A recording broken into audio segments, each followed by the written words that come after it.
You're a wizard, Harry. I'm a what?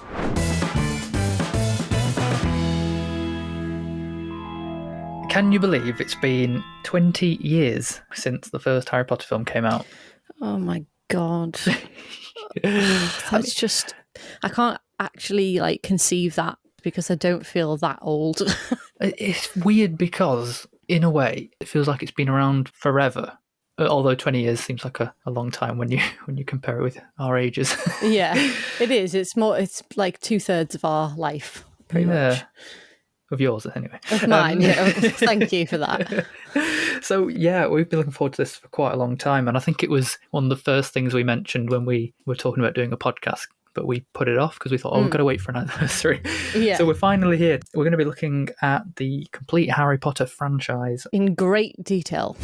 In very great detail. It's a 4-part series that we're doing. It's a comprehensive look at the films and the filmmaking with lots of different elements to it. Not only are we going to be reviewing the films across the 4 episodes, but we're also going to be looking in depth at things like how they adapted the books, how the films evolved, the casting of it, what the lasting legacy of it is, and we're going to do lots of top 10 lists. Should take a breath at some point about deleted scenes and all sorts. In this episode, we're going to be looking at the very beginning, the process of adapting the books to the films, and at the end, we'll be talking about our favourite deleted scenes as well. We will. I can take a breath now. Yes. No time like the present. Yes, let's start with where it all began. Yeah. Let the feast begin. They started in the late 90s. Obviously, the book was released, it was 97, I think, wasn't it? Yeah, I think by this point, the third one was just coming out or was about to come out. Yeah, so it was, and it was quite clear, I think, at the time that it was becoming a huge thing. I don't think it wasn't anywhere near the phenomenon that it became once the 4th book and the 5th book came out. No, but still big in terms of book success for kids, I think. Yeah, it was starting to become something that people hadn't seen before. Yeah. Just the fact that it was going to be made into a film was a big deal. Yeah. They were looking for the best, highest quality, best actors, best people to do the job, basically. Yeah. And knew that it was going to be quite a difficult process because, well, not only is it a book about magic, which, let's face it, at the time, visual effects and special effects weren't where they are now. Not that advanced. No. And also, the majority of the work is all with kids, which is very difficult. It's interesting when you look at this because when you think about most filmmaking, you're looking at maybe a long one would be 3 months, 4 months.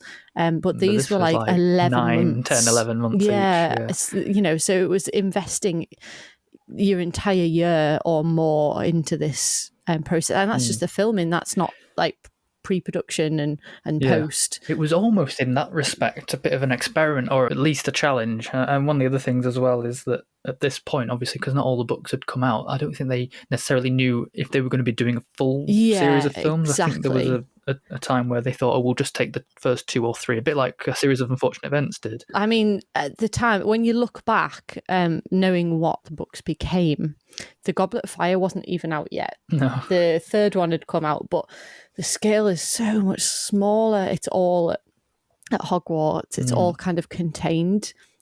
In a way, it's like completely simplified when when you get to the Goblet of Fire, it completely opens up. The scope is huge. Very adult as well. Yeah, so they didn't know that going in. No, absolutely not. With J.K. Rowling's influence then at these early stages was crucial. And quite interesting in a way because she couldn't necessarily tell everybody what was going to happen, but she had to advise and guide subtly to make them know when they were and weren't on the right path. Yeah. I know the only one she did tell, I think, was Alan Rickman.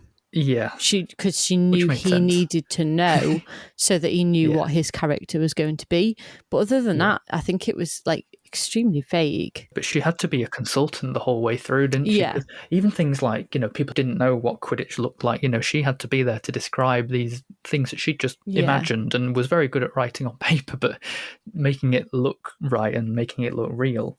I think what's amazing about her, and I'm not saying other writers don't do it, But the screenwriter was saying, they'd ask questions about things and she knew every detail. Like she hadn't just written it down on paper and said, No. oh, well, like there's 10 uses for dragon's blood, they said. And she knew every 10. Like other authors would write it down, but they wouldn't know what all of the 10 uses were. She'd lived it, hadn't she, for about 10 years. She'd created the entire world and knew every detail of it back to front. I think that's quite rare. And I think that has a lot to do with the success. She didn't just devise these stories, she created an entire world. Yeah. One of the things I like, a very conscious decision to root it in a sort of reality. And I think in a way you've kind of got to have your realistic or normal world reference point in order to make the magic more magic. Yeah. If we wanted to put it in the podcast, like since we started, there's a word called verisimilitude, and it's just about things feeling real, even if in the world you're actually looking at, it's not real. It's that perception of it. That's something I noted actually straight away when like that opening scene, it's at the Dursleys, it's on an estate, just a normal estate. You could live there. Yeah. It just looks like any normal house. And then woman becomes cat. Yeah, it's, cat becomes woman. Oh, yes. Or vice versa, So that was something like they literally distinguish straight away the normality of the world. It's a normal street, and yet then you start to see like little things, very small, like the lights popping out, and and you've got the shadow. You haven't actually seen the magic yet. You just see the shadow of her transforming into a woman, and then you start getting the owls and the letters. Even the letters look a little bit otherworldly. Yeah. They're not like normal. We kind of see it as the Muggles see it. And I remember in the book, that first episode, it's just following Vernon throughout the day, pretty much, isn't it? He's just seeing people in weird clothes all of a sudden, and that cat on the corner. There's the very slight little differences, and then all of a sudden we're in Harry's shoes instead. Yeah, from Muggle to wizard, and then we go in that direction. And that was so important. Again, as well, you see everything through Harry's eyes, and that'll become more important as we go through the series. Because it very much decided what they were going to put into the films from the books. Yeah. One thing I think as well that will encompass everything we do is that drive to make it very faithful to the books. And I know J.K. Rowling was on board anyway.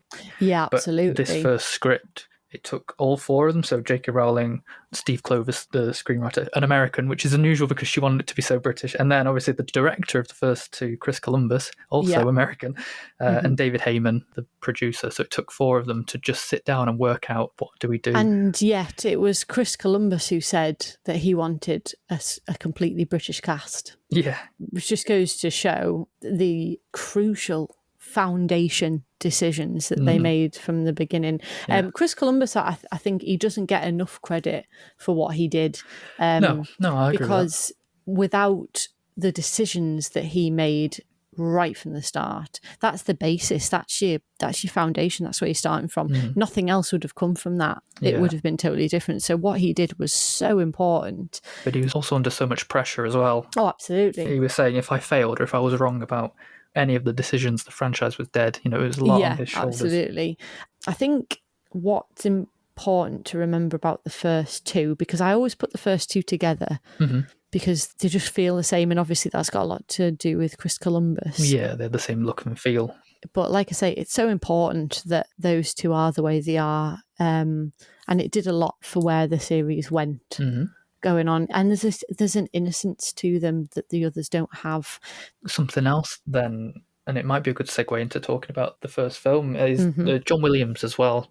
Absolutely. And so much of what we know and feel to be Harry Potter comes from what those he first wrote in few his tinkling music. Notes. Yeah, and I think he actually wrote that before seeing any of the footage because they needed some like promotional, back when it was just an image of an owl, and he didn't know anything, and he created the sound of magic, and it's what we associate now with anything to do with magic. And it's the first thing we hear, not just in the promotional material or the trailers, but the start of every film, and it's that doorway into the magic of the world. So I think that's a good place to. We should jump straight into Philosopher's Stone. Now, what I will say, this one is as close an adaptation to a book that I think you can get. Okay.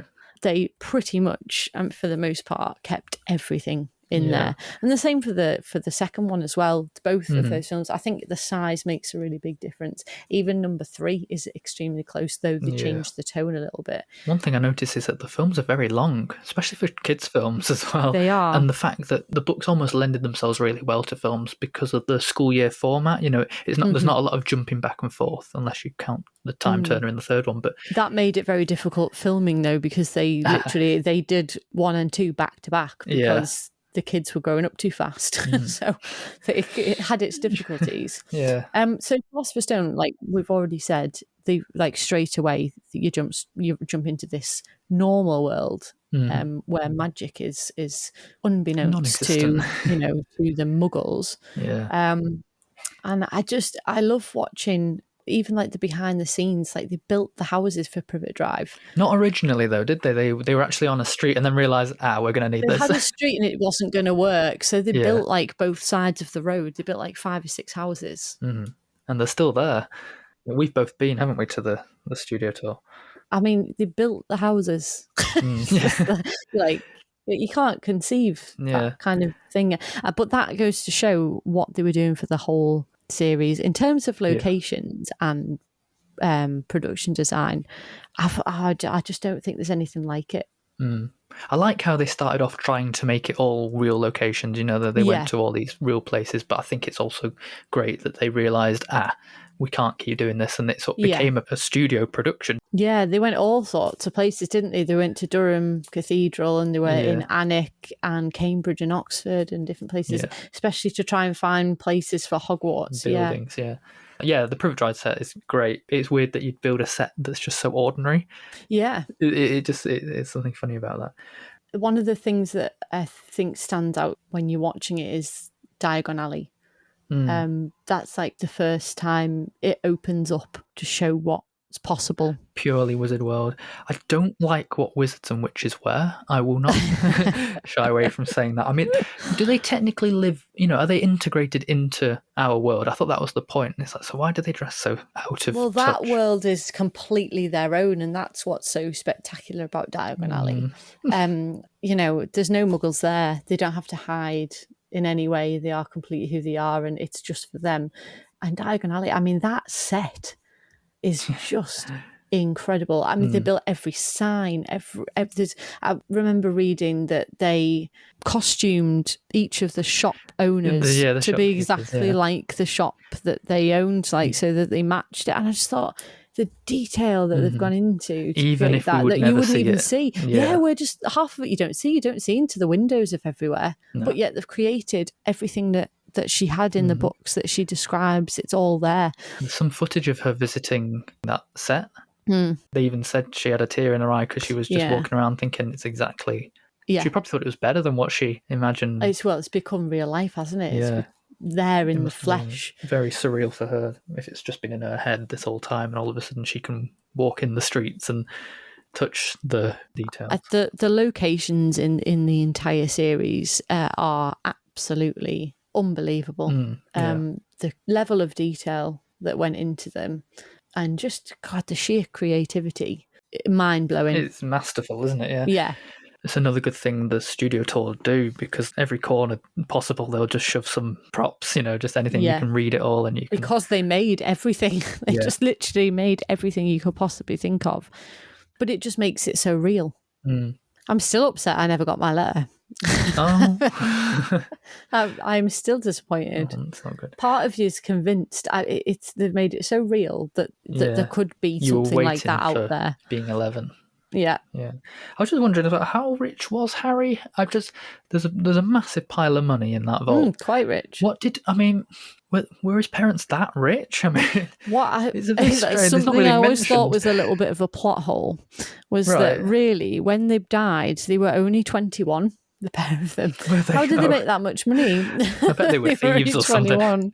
Human trafficking. Knew it. They're very good at what they did, obviously. But it's a funny thing about Harry in the books, because he goes from nothing to having, obviously he still has a horrible life, but he goes to having materially all he could ever want. I think that's why the decision Dumbledore made was the best one because it completely grounded him as a I wouldn't- person. He not never for long, I wouldn't say. Yeah, he does get a bit big-headed at times, but then again, I would have done as well. Because all of a sudden he's great at everything. You know, he was great at this, he was great at Quidditch, he's got loads of money. He just was able to take to certain things because it was just, you know. Well, he had the best of both worlds. Yeah, he had a bit of volley in him as well, didn't he? Well, yeah, that probably made him slightly better at certain things as well. Unfair advantage in Quidditch.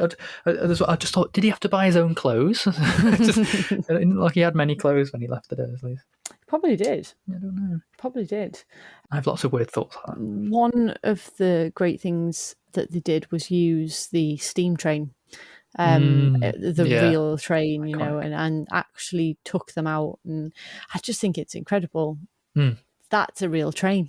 Yeah, You I actually think it go was on important that it was real. You can tell the difference, so especially in 2001, if something wasn't really real, Yeah. you knew it, you could accept it, but you knew, like, Yeah. it's not really real. That's one of the beauties of Harry Potter, I think, is they tried to do a lot of things practically. Yeah. There's a lot of visual effects in the movies, but there's a lot of practical stuff in them as well. One of the visual effects in this bit is obviously running through the platform, and I actually saw a video of how they did this. It's basically there's no two sets. They don't cleverly cut between two sets. Harry literally runs alongside the Hogwarts Express with a visual effects painting of another train. Literally runs towards the camera, turns a corner, and then they just take that background off. Yeah. But it's so effective. Yeah, all of the little things that they put together. Yeah. I think, again, like we were just talking about Hogwarts, that again, there's these moments in the first one. It's because you're following Harry's view, like we said, so you're at his level. But there are moments in the film, Diagon Alley was one of them, and Hogwarts is another, where they pull out and you just see this huge scale. Yeah. Yes, you're seeing all the little details that he's seeing, but look at it from here. You know, and they pull out and you're just like, wow. That arrival at the castle is maybe the most iconic from the series. That's what everybody was waiting for, wasn't it? The first moment you get to Hogwarts. I did always wonder why they put the first years on the boats. And I guess I kind of get it now we've Tradition. just said it. Yeah, some kind of initiation for them, isn't it? And it's that welcome that you'd want. Yeah. It's made all the better, like you said before, John Williams' score comes in there as well. Yeah. I think if you'd watch this film without the music, it wouldn't be half as good. And that sounds awful because the films are made very well. You can say that about a lot of films, most films. It's why the music's such a key element. People shouldn't forget but it is that. Such a part of it, though, isn't it? It's not just filling in the silence. Yeah. It's actually a character in itself. What's very grounding in this film as well is the school aspect itself. Now, in the books, they don't wear uniforms all the time, whereas they decided to make the choice to make it like a boarding British school, you know. Yeah, and that grounds it a lot. And you get that in the sorting at the beginning, and it's very much has this very traditional British feel. The idea of having houses as well. Yeah, old school. I do have one gripe though about the sorting. It's pedantic. It's very silly, but it's always bothered me that they start with Hermione. Yeah, it's not an alphabetical order, is it? It's supposed to be an alphabetical order. Why would you just jump from G to like B to you know, I wrote quite a few things about the sorting. One thing, you just said the robes. Like, they make them buy their robes without knowing what house they're going to be in. So do they magically change colour when they've got them? Or wow, do you know, I've never thought of that ever. Or is it just a spare pair that they just use for, like... It's a lot of money to spend on robes. I've never thought that. But I have a lot of questions. I mean, I've already skipped over quite a few because I thought I'll be here forever. But lots of questions about the logic. But that's it. Blown my mind. That I've never in the whole 20 years thought well, then about they say, that. and your belongings have been brought up, and they go upstairs, and it's like, oh, it's branded as Gryffindor now, but they're not the ones that I bought because I'm wearing the ones that I bought. They must change. It's one of those things. It's magic. You can just do it. Exactly. I was going to say at the beginning of the episode, I said, if I hear the excuse, well, it's magic, I'm not going to be happy. Another thing is, I thought, well, what if there's a really poor distribution, like an even distribution of houses? What if everyone's in Hufflepuff one year and they've got no bench space? I've thought about that a few what times. Happens? You don't need to worry about these things. I actually did my sorting. I thought I might be in Slytherin, but I did it yesterday and I'm in Ravenclaw, so I'm with all the nutters like Luna and Trelawney. I don't think that's supposed to be the point. They're all the smart people. They have good views of the grounds, apparently, which I quite like. Yeah, they're in one of the towers like Gryffindor. I actually matched it up with the results of a different, proper psychology personality test, and it is right. Apparently, Yeah, you must be very intelligent. I'm a Ravenclaw architect, apparently. Academic as well. Yeah. They're quite academic, the Ravenclaws. I haven't done it for a number of years, but I remember when I did do it, I got Gryffindor. Yeah. Do you think it changes as you get older? I don't know. I would doubt it because the foundation's the same. It's all of those key things that make you the person you are that would be why Some you of were the chosen. questions are like, do you prefer dawn or dusk? And it's like, Why does that I might have matter? preferred dawn a few years ago, but I might like dusk now. I mean, does that change me? Yeah. So I got sorted into the birdhouse anyway. One of the things I love about going back and watching the first film is just how many famous British faces there are. This is the best of British. This film and the rest of the franchise, because they did the same with the others. It is filled to the brim with the best British talent that the industry has to offer. And funnily, a lot of them had to really be convinced to do it. Yeah. Until a few films later on, when every British actor wishes they were in it. And we'll talk about that a few episodes from now, but I just thought that was funny. Alan Rickman was one who needed convincing. Richard Harris was Richard another Harris's granddaughter told him he had to do it or she would never speak funny to him all again. The kids who had read the books were the ones pushing their granddads or uncles or whatever to just say I yes. suppose it makes sense though, doesn't it? Because it's a kids' film. Where's it going to take them? What's it matter? It's just a children's film. Yeah. It's based on books that kids read. I don't think anybody at that point knew what it was going to become. Nobody did. No.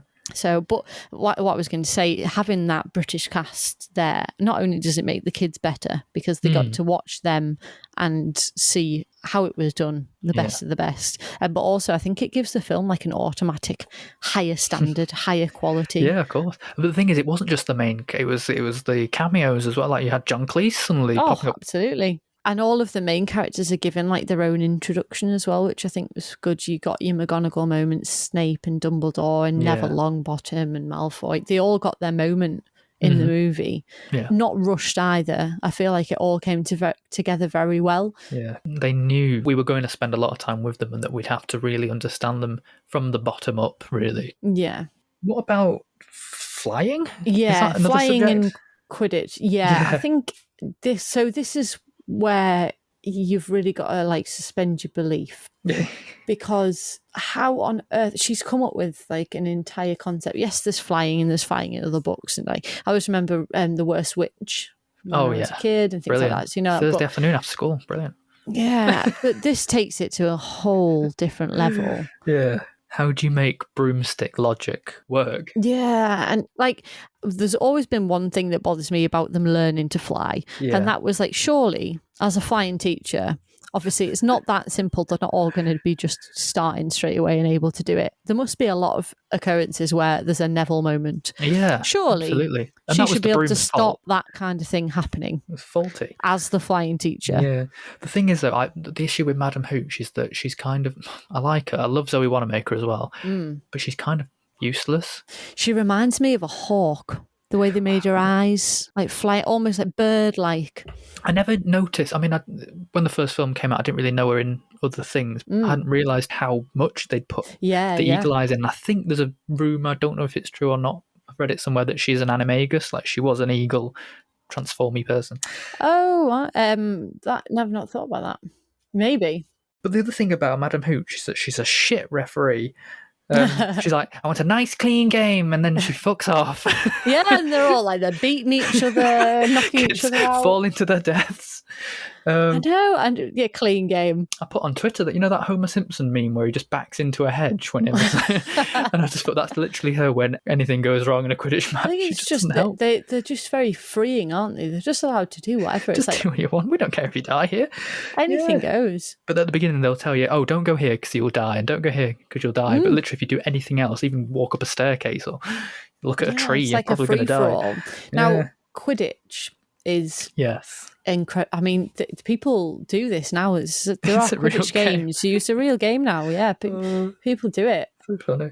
But I just find it amazing that she created an entire new game with all an actual sport with rules. And it's incredible. And all of the teams as well. Like you find out that Ron supports the Chudley Cannons. Yeah. It's like just the detail, the level of detail is ridiculous. Yeah. But what the film did was bring that to life entirely. Yeah. The actual stadium, and So fast paced as well. It's so quick. it's one of the moments that doesn't hold up in the first film. Yeah. The I think they special left it. effects- Did they leave it like right to the end or something? Or they ran over and they were literally having to like pre-visualize each shot, then film that section. It's the weakest section in terms of special effects, I think, in the first film. There's a few sort of rubber bodies on and like a bit. Same with Neville's bit, actually. Yeah, but I still think that the Quidditch is this exhilarating sequence. yeah. There's no taking away from that.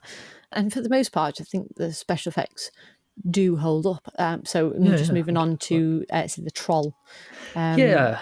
I quite like the troll. If I'm honest. I mean, it's not the greatest of special effects, but it holds up. It works. Yeah, because it's meant to be kind of ugly. You know, I think it's kind of forgivable, the bits that aren't as good, but it has that character to it, doesn't it? It has that rubber quality of face, I suppose. And then there's the invisibility cloak. Now that is an exceptional moment. That's just, I mean, in a way, it's probably quite simple to do. I was just thinking that, literally film your background and have a green cloak. Yeah, and that's it, and simple as that. I did wonder whether that cloak was big enough for 3 people, though. I have always continually thought that. It was huge. It must have been huge because you could get all 3 of them underneath it without showing their feet when they were 11. It used to say in the books that you could see their feet and stuff. Yeah. One of the great things about the franchise as a whole is that mix of practical and special effects. So you've got like the Mirror of Erised. That's obviously a practical prop with the special effects parts in, it filmed his family and things like that, and it really makes the moments. I quite like the mirror, actually. Another moment I think it just looks amazing is the staircases. You've got the staircases and the practical portraits and things like that, yet then you've got your effects of them all moving, and you've got the staircases. It's a nice blend, isn't it? Yeah, and a lot of the blending does work. I've just got a few things just on those last couple of topics. So troll in the dungeon. So why does Dumbledore send the Slytherins back to their dormitory? I mean, he really hates, this is going to be a running thing throughout the film as well. He hates Slytherins. He doesn't consider them whatsoever. And the other thing about the mirror, the naming of the Mirror of Erised, I just think, considering she did so much in terms of basing the names of things in mythology or some kind of etymology was involved. She just wrote desire backwards. I think that's quite clever. I don't think that's clever. I always really like that. I was like, oh yeah. But I think it just stands out because it's the only time she's really just been, I don't want to say she's been a bit lazy with it, but there's no meaning behind it. That annoys me. One of the troll moments, for me, that's one of my favourite quotes. Troll in the dungeon. Yeah, brilliant. What you want to know? I just thought that was brilliant. Oh, just one more question about the mirror. It was sat in a classroom till about Christmas, so where was the stone? Was it just sat on the floor? I don't think that was a used classroom by the looks of things. It wasn't a used space. It could have already been in the mirror, I suppose. Don't know. Back to locations. Always have been really fascinated by the forest. Oh, yes. And they've changed it quite a bit over the films as well. Yeah. You see different parts of it, but it all works because you just can imagine this huge space. They made it more monstrous as it went on as well. Yeah, definitely. Massive trunks. Yeah. Massive. Yeah, and absolutely. roots everywhere. I quite like that. Well, they've made it now, haven't they? Forbidden Forest, Harry Potter. Now, I haven't seen it yet. I've not seen it it's since very they built atmospheric. that there. It's very good. Yeah, I can't wait to see that because I haven't seen that yet. And I always thought that was an incredible set to build. Yeah, the forest really as it is. That was fantastic. The forest itself is strictly forbidden, obviously. So let's send the students there for detention. Well, with Hagrid. Not really. He said, right, you go with Draco and you go that way. That's another line I love. Well, I want Fang. Okay, he's a bloody coward. Yeah. Oh, bless him. We like Fang. Nice. He is standout cute. character. Useless, but cute, very cute. But it is a bit odd. I don't know whether that's Dumbledore being reckless, or is that Hagrid's fault for splitting them up? It's very unusual. That's another great set as well, Hagrid's hut. Because I never realised at first that it's all built to scale. So when the Right, kids yeah. are sitting down, they're in these massive seats. Yeah. It's very clever. Yeah, they It's do a lot with Hagrid, don't they? yeah. Even with him as a person. Sometimes it's a body double, sometimes he's on a box, sometimes they're just looking up. Wasn't he an ex-rugby player or something, the guy that was something like doing the that. body double? And he actually wore a head, The face of Hagrid. the fake head. And sometimes they have the animatronic hands, like these bee hands. Yeah, so like when they were at the scene at the station, that's at Gothland. I've actually been there. Oh, yeah. And that was one of the times that they used the head Mm-hmm. because it was for the perception when they were Yeah. pulling out and you wanted to see, the size of him. Do you mean the scene where Hagrid just leaves him and doesn't tell him how to get onto the train? No, not that section. Okay. When they're outside at the end of the movie and they're leaving, and you see Hagrid waving to everybody. At least he got him onto that train, okay. That's the fake head. You can see, you can make out in certain scenes when it's the fake head. It's usually when they're further away. First scene they shot as well. Yeah, actually. yeah. And they realised that they couldn't have green eyes on Harry because he was allergic to contact lenses. Yeah. Funny. Yeah. I don't think it did anything to it didn't detract, upset did it? people. No. Well, I think it upset some people, but maybe stupid but thing to I get don't upset think about. it ever made that much of a difference, really. Yeah. A big moment for me, I think one of the standouts for me is going through the trapdoor. Once you get to that bit, it kind of goes up a level. Yeah, I in the film itself, I don't think they make it very clear what their plan is for going in there. Are they trying to get the stone themselves? Are they just trying to stop someone else? Yeah. They kind of just go, we're going through the trapdoor tonight. And it's like, okay. But I've realised because they went down there, Voldemort had a chance.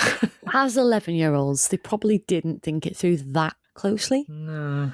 They probably didn't sit down and say, right, this is what we're going to do, guys. Yeah. They have that thing as well, though, where when Dumbledore's gone, and he's quite often gone, they have to just, they can't consult anyone, and they kind of go, right, well, we'll just that was done on purpose, wasn't it? It was a fake note that got him out the way.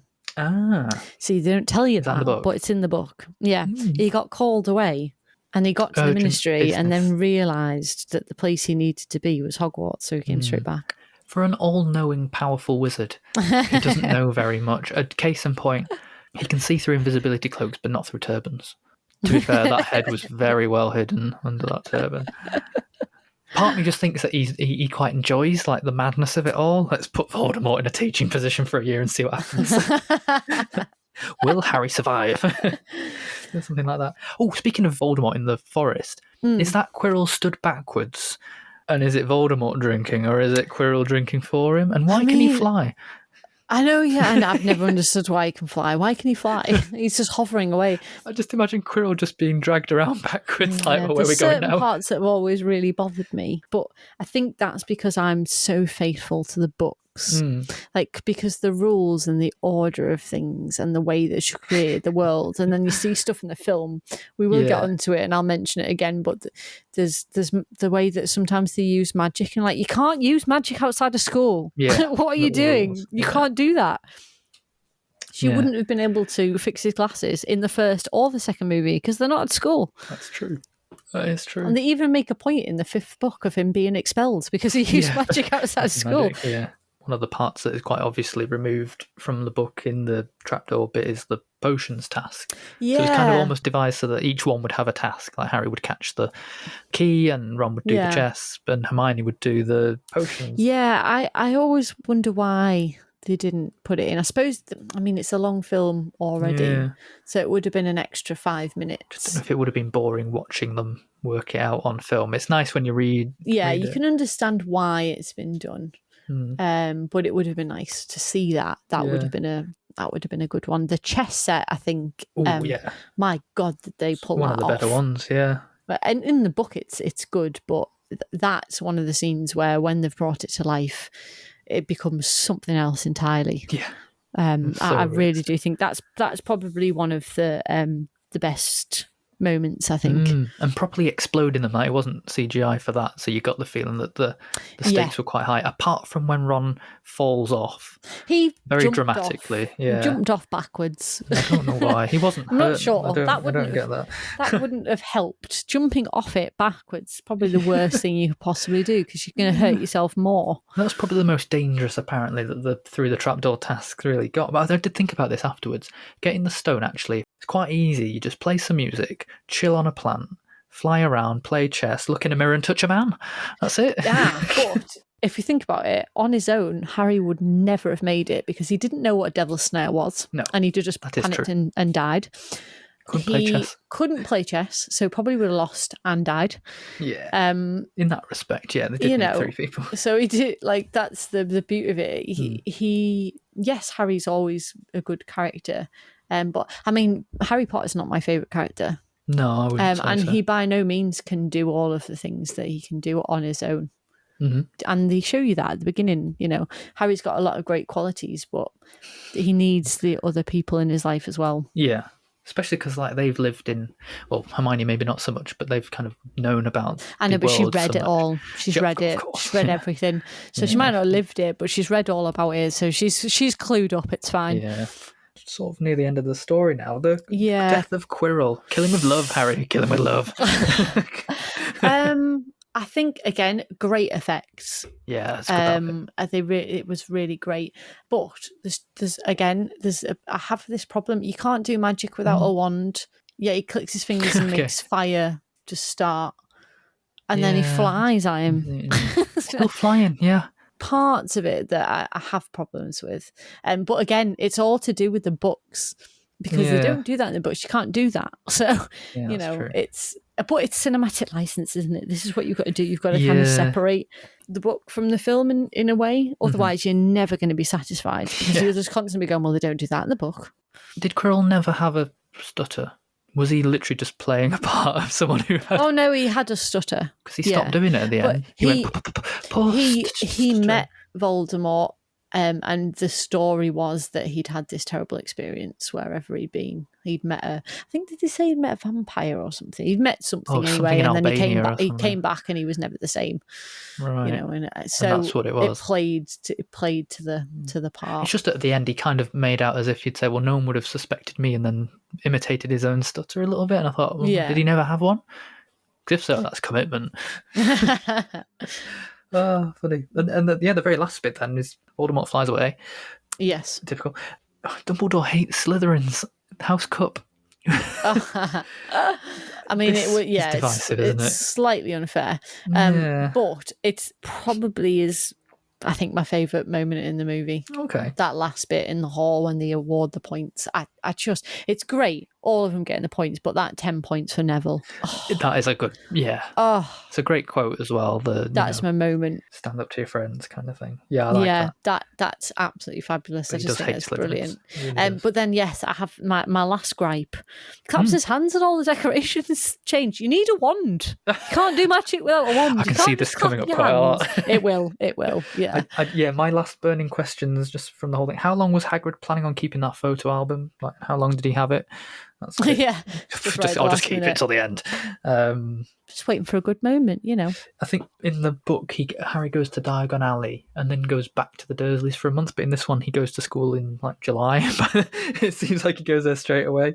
Each of the films, I think the beginning gets for me worse and worse, because that's the bit that seems to be it becomes rushed. Yeah, I feel that the further through the series you get. Yeah, I feel bad for the cast of the Dursleys because they really didn't get to shortchange, do that much. Yeah, a little bit. Yeah, never got to see any magic either. Yeah, I think it's one of the things that changes the most from the book, because there's always a great introduction to the story in the books. I mean, the Goblet of Fire, the World Cup, it's huge. Yeah. That's a huge section of the book before you even get to Hogwarts. There's so much going on in the books before they even get there. Yeah. It is nice though, isn't it, having some time to miss Hogwarts like that. I think for Harry to miss it, to feel like he really does miss it. Absolutely, yeah. I'm not going home. Not really.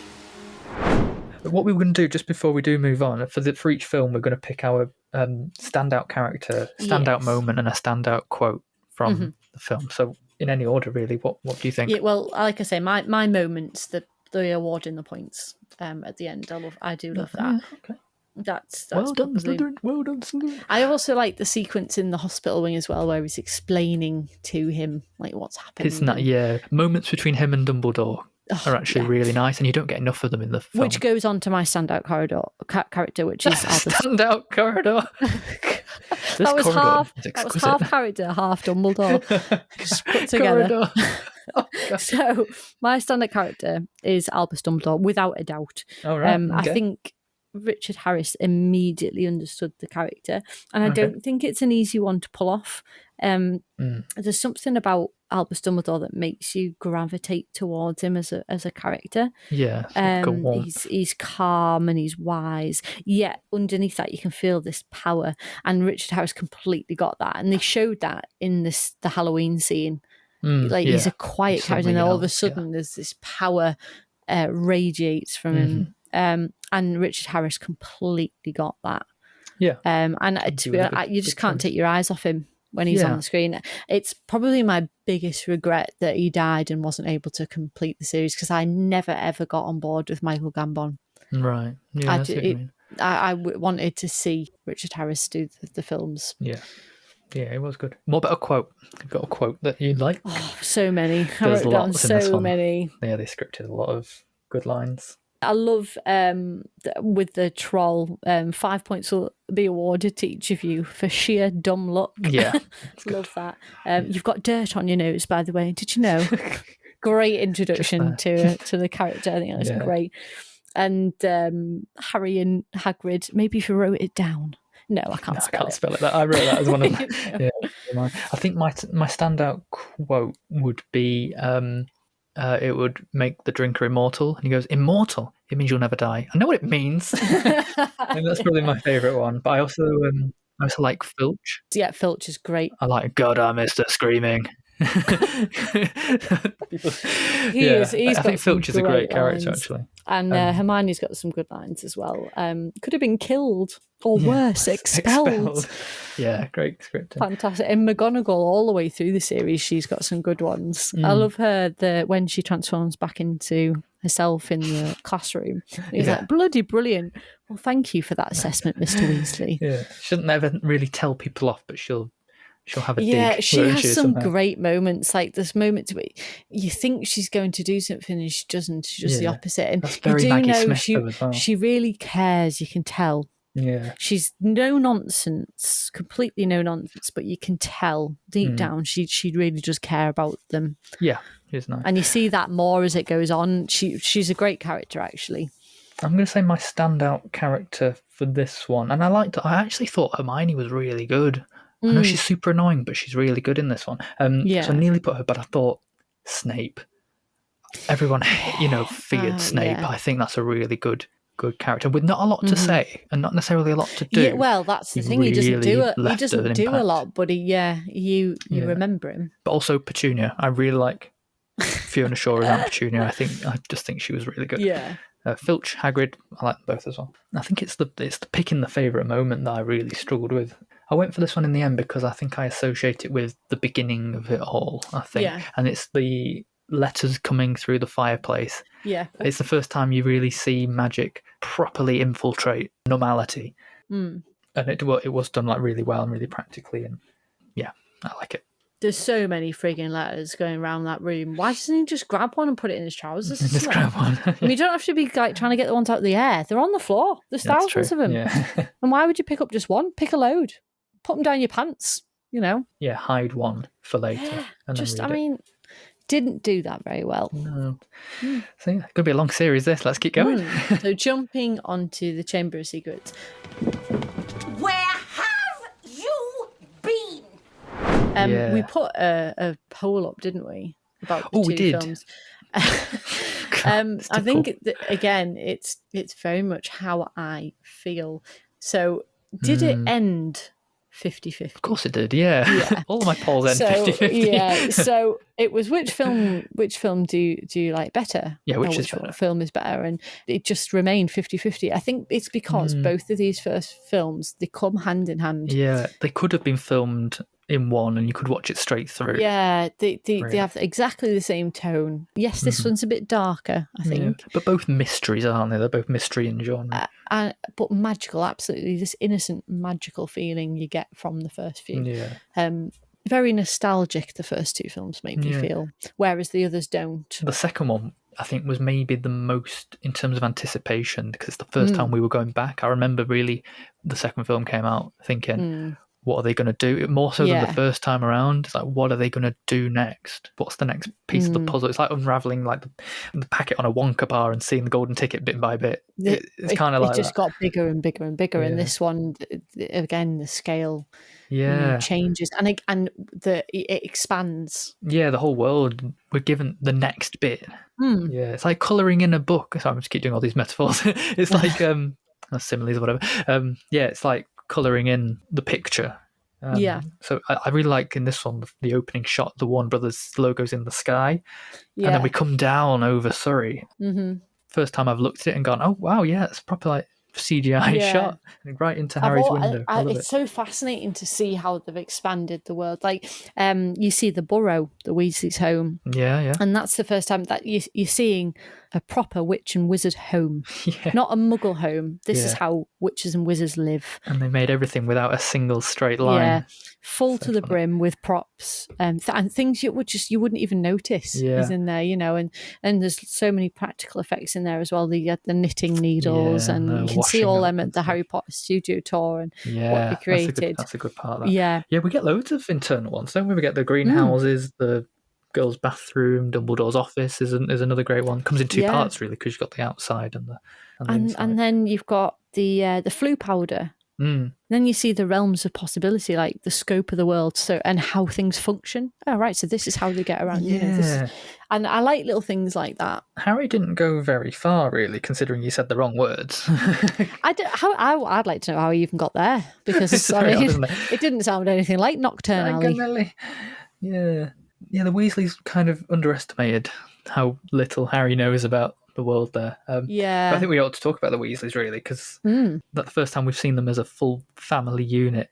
Well, almost full family unit. Oh, of course, because there's 900 You never children. ever meet Charlie. No, not in the end. Which is a bit strange. I have just a few questions. Why do they own a car in the first place? I just thought I'd put that one out. I know because he's a Muggles. muggle nut, isn't he? So that's why. Just a bit odd, seeing as they've got flu powder and they can apparate and all that stuff. Just thought, yeah. Oh well. Why was Ginny's jumper on a cat? I have many questions.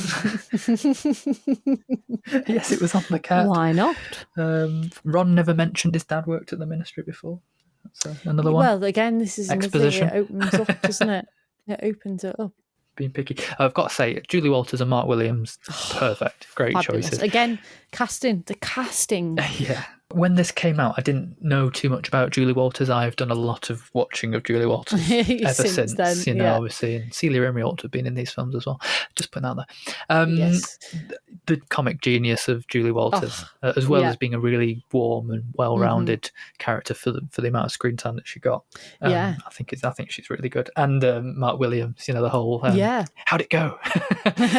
Just so funny. They were given a lot of great moments. Both comedians as well, which is great for the characters. But I think most characters, because the franchise is so big, there's a lot of overlooking of things. I wouldn't say shortchanged in every respect, but it still feels like you're missing things. But every character feels like you want to know everything. Yeah. Well, I was going to ask you, how do you feel about the financial situation? It's alluded to, but it's not made a focus. I know they kind of look at the books and say, we'll manage. And then there's times where, his robes are mentioned. It's important to note, because obviously they mention it in the first one as well, hand-me-down robes, you must be a Weasley, It does feed into a lot of the themes that come into the film, in this one especially because of the parallel with the Malfoys. I think it's important that they put it in there because it shows that yes, they've got magic and things are different, but really it's a class structure like every other. It's no different, you get rich and poor of everything. You get good and bad even in that world as well, and it's a more of realistic point. It very much makes up who Ron is as a person as well. Like it's like what he sees in the mirror in the first one. He's very much feels overlooked because they're a very big family and they don't have a lot of money. So and he's got brothers on Quidditch teams. He's got brothers who are things he would like prefects to have that he doesn't have, and and he's competing for time. Yeah, I never thought of it that way actually. So it's very much part of his foundations and who they are as a family. Like they've got nothing, but they'll give you anything. Yeah. They are good. And then Harry's like an honorary member in the end, isn't he? He Oh, becomes, yeah, very much so, That's yeah. the first family he really kind of knows, Oh, full family. absolutely. Let's look at, just briefly, while we're in Nocturne Alley and Diagon Alley, the actual final cut of this film, Nocturne Alley is a bit pointless because nothing happens. But in the deleted scenes, there is a scene where Draco and Lucius Malfoy come in. Ministry are doing raids, and he starts selling stuff. Yeah, that's in the book. There is that scene in the book. He spends a bit of time there. Yeah. But otherwise, he just kind of leaves, and there's all these druggies and prostitutes on Nocturne Alley. Not lost, are you, my dear? I mean, it's kind of scary. Why are they all going up to him like that? I don't know. understand. What were they going to do? I don't know. You know, It's very odd. Yeah, and obviously that introduces us to the Malfoys. Yes. I mean, not nice people. It's another one of those where you just think casting. Jason Isaacs, Brilliant. he is I've always loved Jason Isaacs. Absolutely fantastic in this. Yeah. And my God, can that man play evil? I think both of them here were particularly nasty. Maybe the nastiest they are in the whole series. Yeah. But it's this racism thing. All of a sudden, it Yeah, stopped being absolutely. like pranks and, little name calling. Yeah. But this is actually proper insulting. Yeah. And they do class quite and a race lot. come into it so much more, yeah. Especially head on with the Weasleys, that kind of confrontation they have, and with Hermione's muggle-born parents. And this is planting the seed really for so much that's going to come later on, like Lucius's ideology. And at this point, we don't really join the dots that he's a follower of Voldemort as such. They don't say that. Yeah. Or that he's a Death Eater or anything You can like guess, though. You can guess, You but can at this make a early good stage, we guess. didn't know anything about Death Eaters, stuff like that. No, we didn't. But you get enough of it from what he says. I just think that him in particular, I mean, we'll get onto the full plot of what happens in terms of the Chamber of Secrets, but all the stuff he does with the diary and the carnage that he's thinking of causing to children, deaths of children.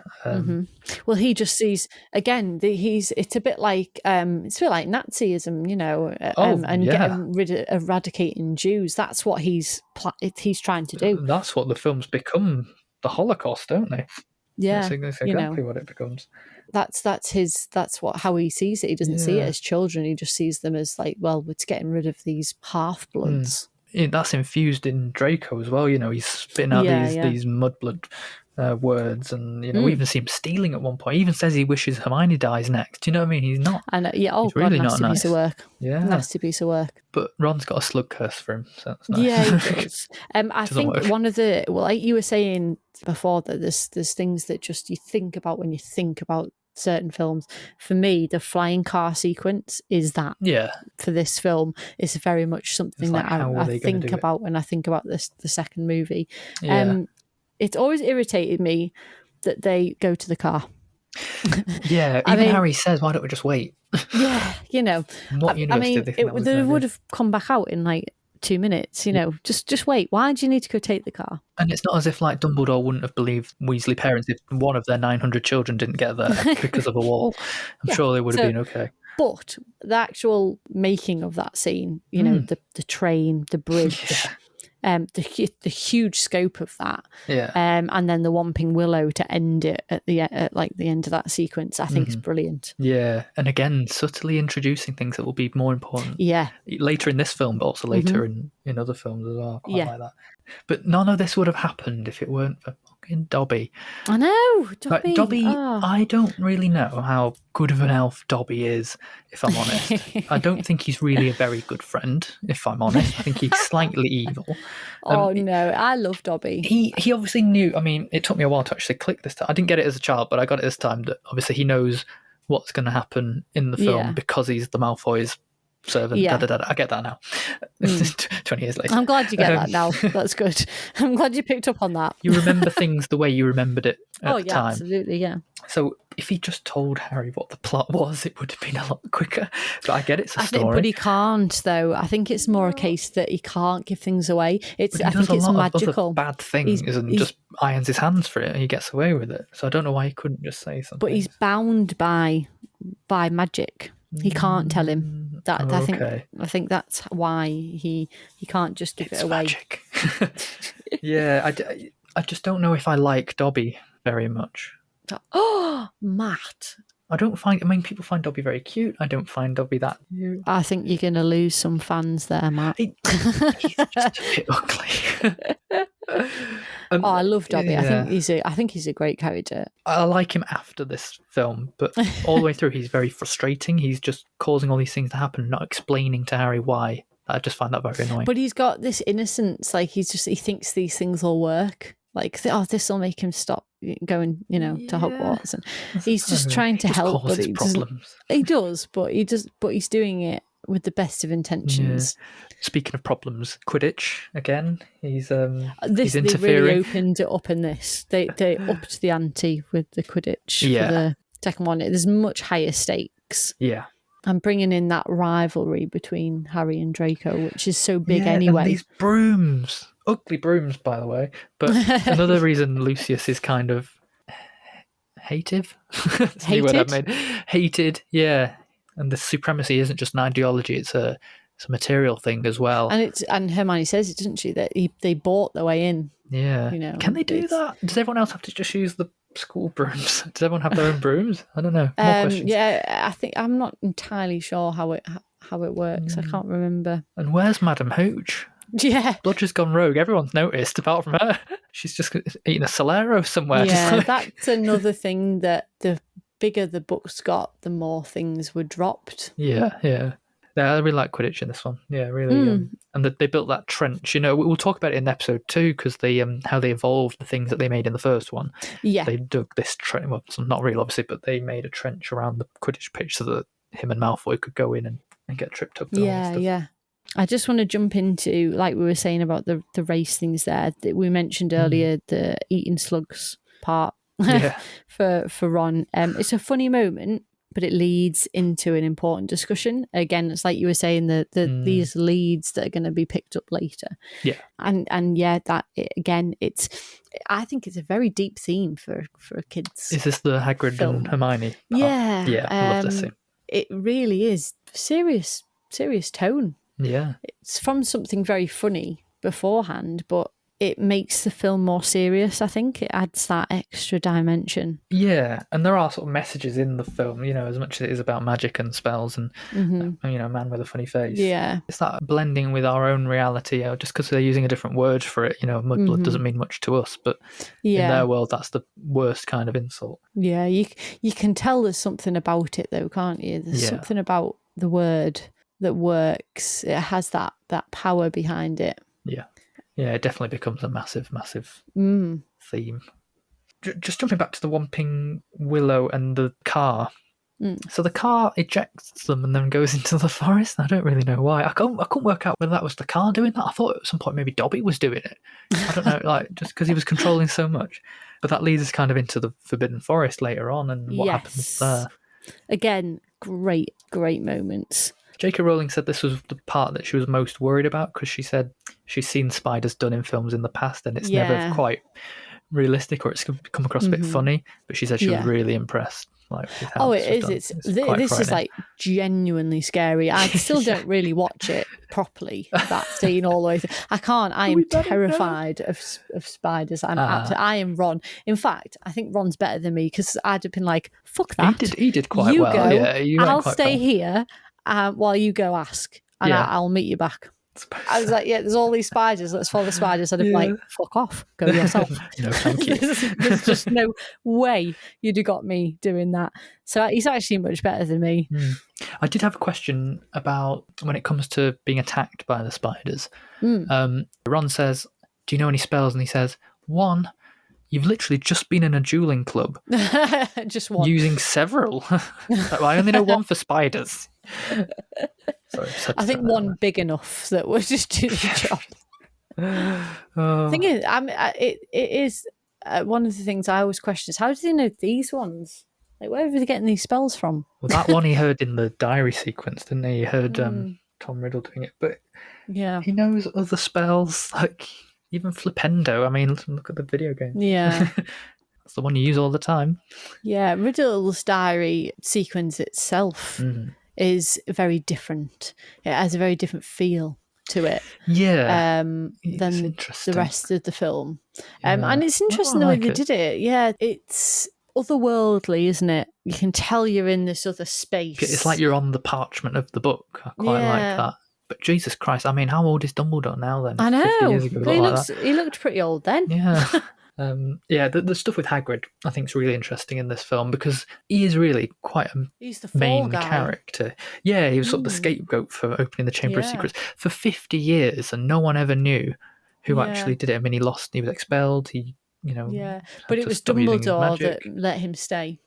Yeah, and that shows why he's got that deep affection for Dumbledore and the reason that he is completely and utterly loyal to him, because his life would have been it. but not until 50 years. I mean, again, how old's Hagrid? 50 years later, did he actually get a pardon, sort of? He must be, what, about 63? No idea. Like that. It doesn't seem that old, but yeah, maybe giants age differently as well. But that first time Hagrid gets some recognition for actually being a decent human being. Mm-hmm. I know we're kind of jumping ahead, but that last scene where they just clap for him is one of the best scenes in these earlier films, I gotta say. Yeah, that's my moment. You've jumped ahead. That's my moment. You took mine earlier, so I'll tell you what it was. That is my moment. I love it. Yeah, I think the Chamber of Secrets. Chamber of Secrets. I can't talk today. Honestly, I can't talk. The Chamber of Secrets sequence is brilliant. I think that whole thing is really great. Frightening. The actual Chamber of Secrets as a plot, I really like it. But it sounds awful because it's obviously really well written, because all of the elements of the film tie up and they come into place somehow within this plot. Oh, but God. It's just a bit too convenient for me. I remember reading the book and getting to the bit where he writes Tom Marvolo riddle, and then I was literally, I was reading so fast, I was skipping sentences. I had to jump back because I was reading that quickly. I remember the excitement of that and just that reveal. Yeah, it was like, oh my God. Yeah, that part I actually quite like, considering it is just an anagram. Again, the casting was fantastic. That actor playing Tom Riddle was brilliant, and it's unfortunate, obviously, because we're in real time, can't just keep him like that forever. But it's a shame they couldn't use him again, because he was brilliant. He was perfect. The fact he was that kind of prefect-y, perfect, and nobody suspected a thing. Face value.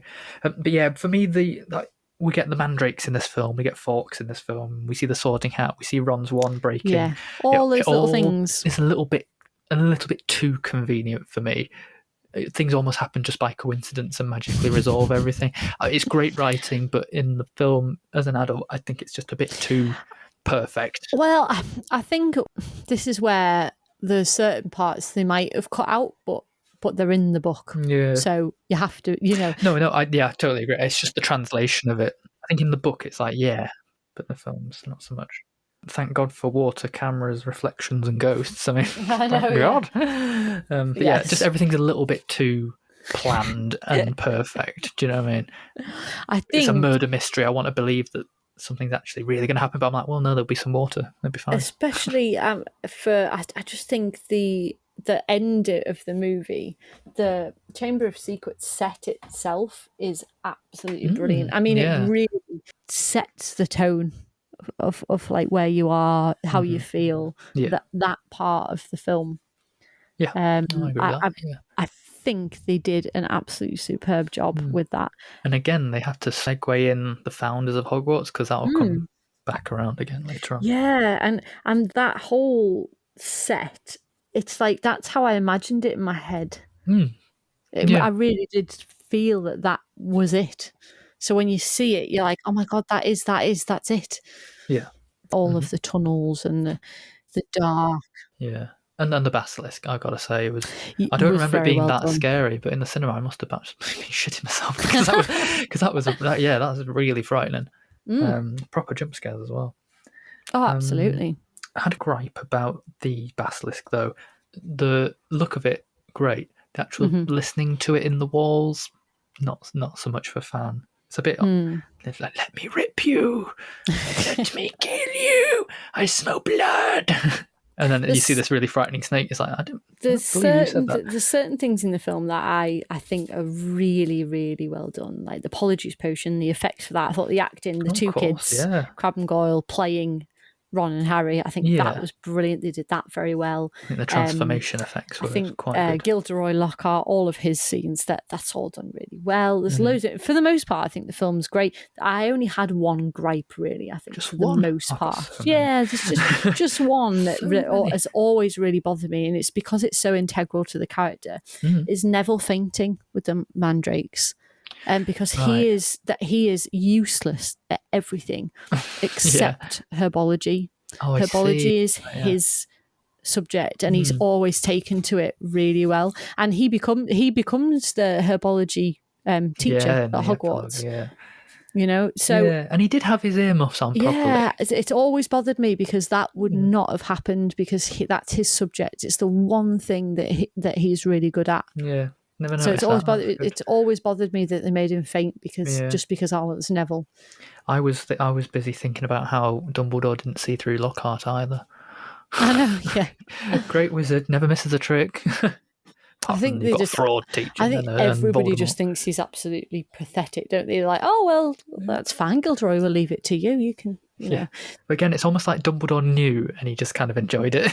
It's like, what can I do? He sits at the beginning of every school year, going, "What can I do this time?" None of the students are going to learn anything this year. Will they die this year? Don't know. So just before we do our character moment and quote, again, I do have a big pile of burning questions. Go on then. Did no one ever think to ask Myrtle how she died? I mean, they would have found out a lot quicker. I know. Harry's the only one who bothered. And literally she just said, big pair of eyes over there. I mean, she stayed, so she was there all that time. The teachers will have known. Nobody ever uses that bathroom because she's there. So obviously they knew she was around. Nobody bothered to ask. And do you have to have died in the castle to be a ghost? Don't know. Who took the photo of Ron, Harry and Hermione for the photo album? Don't know. Why does Ron have sellotape in a world where spells are used to get rid of sellotape? No, it's not sellotape, it's spellotape. I'll take that one off then. That's what it's called. But in a world where Hermione can fix things with sellotape on them. Ah, yes, but you can't fix a wand. When a wand's broken, it's broken because it's the core. And it was broken for a whole year. I know, but he can't afford a new one. They've got no money. I don't know. He also couldn't do any spells or any classes. Maybe they could have loaned him one. You would think that would be an issue, and maybe the school would have said, right, okay, he needs a wand, so we'll pay towards one, and you can pay us back in instalments. Something like Some that. kind of scheme for that, yeah. Speaking of the lessons, though, I think they're a bit pointless. It's like, we're going to repot these mandrakes. So it's more useless than like our school. Like, there's some fractions. You'll use this later. Turn this animal into a water goblet. I'll need that. Yeah, the only other two I had was, why does Lucius try to kill Harry? I know, broad daylight in the middle of the school. I was thinking that. I was watching it and I thought, really? Like, how would you have got away with that? Yeah, part of me thinks maybe Jason Isaacs was improvising and they kept it in, but it did seem very deliberate. Yeah, it is unusual because why on earth would you do that? It doesn't make any sense at all. The last one was Dobby being freed. Like, if you're gifted a sock or a piece of clothes, then you free them. But what's the rules around accidentally handing someone a book with a sock in? I mean, surely house elves would get freed every time they did the washing. By that logic, every time they touch something that belonged to someone else, that'd just be... No, if it's handed to you by your owner, I think that's how it works. Your bond is broke. Yeah, but it was still there. The clothing, I just feel like there'd be house elves accidentally getting freed just all over the place. And knowing Dobby, he'd probably, if someone dropped a bra, he'd probably run and try and catch it and go, I'm free. I don't think there's that many house elves that well, there's a big for plot families. about Hermione trying to free them at one point. Yeah, but they're the ones that work at Hogwarts. Like, there'll be different types of them, but I don't think there'll be loads of them about because there aren't as many old, rich wizarding families anymore, and they tend to work for that the best class with lots of money have a house elf. So I don't think they'll be that common. Yeah. Anyway, I was just thinking about it because I thought, how are we defining given a sock? Dobby is free. So let's look at, I'll start this time. Favourite characters or shout-outs? I thought Lucius Malfoy was very good. But I've got to say Ron was the standout for me in this. He has a lot Okay. to do, and I think he's very funny. I think the fact that his voice was breaking.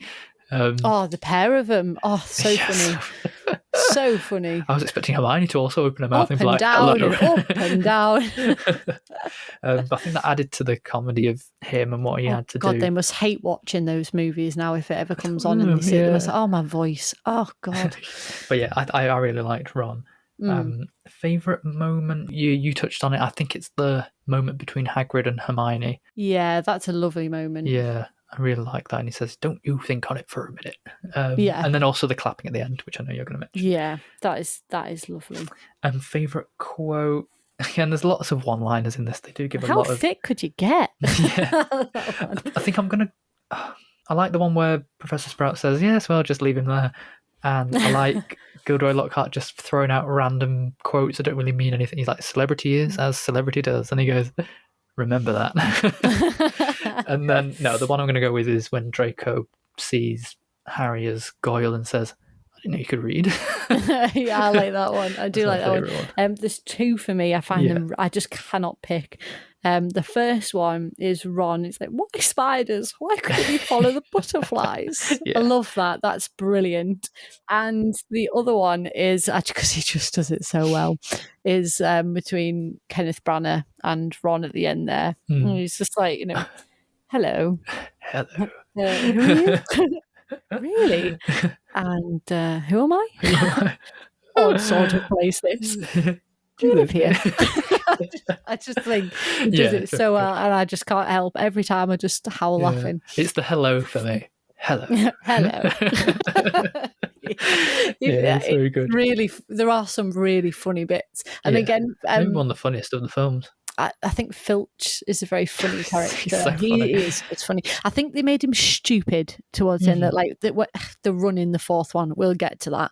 But in the first few, he is funny. Yeah, no, I really like him. For me, it's a toss up. It would for standout character. It would be either Dobby or Lucius Malfoy. Okay. Because they both like cemented themselves in the series. Yeah. They're both very strong, memorable And so many characters. supporting characters came in this one. Yeah, and in very different ways, because Dobby we just instantly love, and Malfoy we just love to hate. Yeah. So I'll agree with you on between Lucius. them. He would have been my second. Yeah, I think he really did do a fantastic job. Yeah. To the point where I think they just tried to get him in there. Yeah. Like in the series, like, just bring Jason back. Get him in there because he'll do a good scene. Oh, you said your favourite moment was the clapping at the Yes, end? I did. Oh, absolutely. Yeah, it always makes it's me cry at the end emotional. of the movie. And it's the only time really Hagrid gets any kind of like recognition. And like I said, it's been 50 years for him, and I feel like it should have been even bigger than that. Yeah. Like, someone It's apologise. a lovely moment. It really works. And John Williams' music coming back is just fantastic. Great way to end the movie. Perfect ending, I think, for that one. Really good. And it's almost, it makes me think as well, it's like almost at the end of an era, because Richard Harris died, Chris Columbus didn't come back. Yeah. The tone completely changes after that. So, Yeah. and knowing all that, as a fan, it is kind of like closing a door when you get to the end of that one and it pulls out. It makes it and such an that's interesting franchise, and it's going to be the topic of the next episode, that how it evolved and how it had to evolve because of the changes that were made, and obviously it gets very different from Prisoner of Azkaban onwards. Wait till you see. It's awful. I really enjoyed talking through those. I know. And there's so much to say. It's testament to how detailed everything is that we can pull it apart like that. Yeah, I think that's probably the most impressive thing about it in terms of filmmaking is what they were able to create. The set design is amazing. Production design you just believe is that it's something real, else. don't you? Yeah. It's not a set of Diagon Alley. It's just they're in Diagon Alley. Yeah, you they're in the believe castle. these places are real, and you believe these characters because the casting was so well done, and that's hard when you've got a series of books, the first 3 of which were already out when the first film came out, and the fourth book to come out by the time the second one had come out. You've got these characters, they're ingrained in people's heads. They love these characters. They're reading about them all the time, over and over years. And then you've got to and then you've got to then cast the characters, and people have already got their ideas of what they are, Yeah. that's really hard. So for them to come in and you to just accept that they are these characters, that is that testament to what they've been able to do with it. Yeah. No, it's brilliant. And it's something that we'll carry on talking about over the next film. So just to finish off on this one, just to have a bit of a to jump back to looking at the whole series, and obviously at the beginning we talked about the process of adapting the books and what they decided to keep in and omit. We've looked at the deleted scenes from the series in like a jumbo 1 hour YouTube video. Yeah. I don't think that's got all of them in. I think there's a few I had a feeling there missing. may be 1 or 2 missing. Yeah, I think there's it's a few missing. most of them are there. So we thought we'd just pick the ones that we like the most. Yeah, my biggest takeaway from watching them all was how well it was edited, because not one of the deleted scenes that I watched I felt like belonged in the film. Really, they deleted the right things. The films are fine without them, and they're I do think they did a really good job. Yeah, I think if anything, they were removed because the quality of them wasn't that great, and they really would have stood out. Although it is unfortunate because of, especially in the later books, where there were some details that were kind of skipped over, and the detail we needed was actually in those deleted scenes. It is a bit of a shame that later on some of the story becomes a bit, who's got a son? Huh? Who's married to who? We'll get to that. Yeah, we will get to that because I've got a funny story about that. But apart from that, so I think we've done a top 3. Yes. Each. So what's your number 3? My number 3 would have to be it's in the last film in part 2, and Ron and Hermione when they're running down the stairs and I've got something to tell you, and she's like, don't tell me just because we're running away from a snake that's probably going to kill me, because it won't feel the same. Yeah, and we all know what he was going to say. Yeah, of course. But I thought that was funny, and I just, by that point I was so invested in them two. You were just waiting for these things. Yeah, I think the films had played up their relationship a lot earlier than the books had.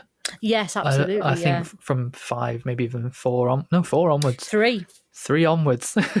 Well, actually, no, 2, because at the end of 2, he doesn't hug her, does he? Yeah. They're like, they just shake hands. Point. So there's always, like, even from book 2. Maybe even number 1, the whole bickering and the, fighting about the troll. And I think that it's definitely the feeling that you get that there's something going to happen is definitely that at the end of 2, and then in 3 there's the like grabbing hold of a hand and they're a bit nervous about each other, which is funny because J.K. Rowling kept so much close to her chest. Even at this point we didn't know if, like, I think she was going to kill Ron at one point, at the end of the book, so she must have kind of known that their relationship at least was going to go given them something to go off. My number 3 I've picked from The Order of the Phoenix, and it's very small and very subtle, but it's the moment in Hogwarts after Sirius has died and Harry's on his own towards the end of the year, and Ron comes in sort of trying to comfort him and ask him, you're coming down to the feast, and he just says, no, I just don't really feel like it, and he sort of goes, okay, and he goes back down, and Hermione and Ron look at each other, and the two of them are kind of like, they put on their face and they smile and go, sometimes they just know to leave him alone, and I quite like that. It shows the development of that friendship. It's so much more than this shallow thing that this is a deep relationship between these three. They know each other so well, and this added some gravity to the fact that Sirius had died as well, and what he actually meant to Harry in the end, because I think some people were a bit peeved that they didn't give it that much time. You don't get enough time at the beginning of number 5. Now again, it's to do with the size of the books and we'll get onto it, but you're rushed through things, and there's obvious consequences with that, because you don't quite get the emotional impact that you might have done. So it does definitely have an effect. So number 2 for me is, again, it's to do with Ron and Hermione, and it's the skipping stones scene. I put that as my number 5. I just thought there's something really sweet about it. And by that point I was just like, come on already. So if that was in there, I would have been, I think and then one of the reasons I really like Deathly Hallows Part 1 is because they have these smaller moments just to let them exist. Just let the characters exist and be together. Harry and Hermione dancing, we'll get into that a lot later on, but I really like that scene as well. Yeah. So I'll agree with you on that one. I'll put it as my number 5, just because it was, I didn't believe that they were acting. That's the only thing. I just felt like they could have just been playing, but that's good. That's good. My number 2 is from the same film, Deathly Hallows Part 1. I've always said this would be my number 1, but I've moved it slightly, and it's it kind of comes in 2 parts. It's the goodbye to the Dursleys, but specifically the Petunia moment. Very small moment, and it just gives a bit of humanity to her. Yeah, absolutely. It was well needed. Yeah. She says, do you think I don't know what they're capable of? You didn't just lose a mother that night. I lost a sister. And I think it's the first time Harry's actually thought about it that way. Yeah. Spoiler, that is my number 1 moment. Oh. I thought that was it's the only moment I felt really could have added something to a character. I've always thought, why on earth did they do that? The other part where it's outside with Vernon and Dudley, I think you could kind of, it wasn't very well acted, I don't think. Yeah, you could probably get away with it. But I think it gave the Dursleys something. Do you know what I mean? Just some kind of humanity at the end of it all. Yeah. But yeah, we don't get it. At the end of the day, I mean, what they also didn't show, which they should have shown, I think, as well, when they do the flashbacks in the last film and show Petunia and Lily as children. Yeah. In the book, she desperately wanted to go. She wrote to Dumbledore asking to take her. Right. So she didn't hate her sister. She just wanted to be her. She wanted that opportunity as well. She wanted to be magic, and that just became bitter and twisted as she got older and married someone so anti, anything like that. Yeah, I think it developed that way. Yeah. So and I always miss that they didn't put that in as well, because that would have changed your idea of Petunia as well and the person that she is. One thing like I said, we'll talk about it much later on, but that idea that maybe they weren't as bad as they seemed, it was just because Harry was there. My number 1, and I only discovered this like last year. It's from Half-Blood Prince, and it's just a moment to slow things down, and it's right before the scene when Dumbledore dies, and it's just a moment, and it's got the choir in, who typically in the films I don't really like, but they're doing this really nice sort of choral thing. I don't know who composed it, but it's great. And like the clouds are gathering, people know something's not quite right, but they don't know what's going to happen. Like kids are looking at the sky, McGonagall's telling them to go back inside, and Snape, knowing what he's about to do, is just stood like staring. You see Malfoy moments, isn't it? As well. Impending Malfoy knowing that he's doom. about to do it. In fact, Malfoy's worse in a way, because he was meant to be the one to do the deed, and he's lying in bed, a frightened boy, Which is what he was deep down. Yeah, I think it's really good, and the music's fantastic. The song's called In Noctem, which I think means into darkness, but honestly, it's really, really, really impressive bit of music from the series. It wasn't in the film, so yeah. Very good. So that's it. That's episode 1. Yeah, on Harry Potter. You've got another 3 coming up. We said it'd be comprehensive. I mean, yeah. Probably leave it on a bit of a cliffhanger. Next time, though, we'll be looking at the evolution of the series, especially with different directors coming in, different styles, even different composers of the music, which will form part of our closing section next time. We're going to look at our favourite tracks from the score, and we look forward to seeing you then. Yeah, if you've liked it, please like or comment or whatever you want to do. What don't you agree with? Do you like Dobby? Do you have any gripes? Is Dumbledore evil? Anyway, so yeah, looking forward to the next one. That was really exciting. Yeah. So Matt, where can they find us? You can find us literally anywhere if you search for CineChat Podcast, including the website, cinechat.co.uk/podcast, or you can email us, and please do, any minute now, send an owl. It's podcast at cinechat.co.uk. That's the one. So yeah, until next time. Go away! It's bye for me. Nighty-night, sleep tight, whatever Filch would say. Oh.